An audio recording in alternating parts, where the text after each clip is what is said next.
Hello. This video will go over how to generate a replacement API key in API management. Once logged into the Boomi platform, navigate to the API management service and select Applications.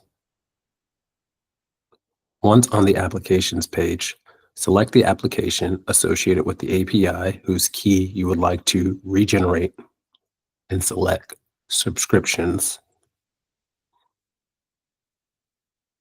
Once on the Subscriptions page, you will see the API, the current API key associated with it, and its current status. Select its status.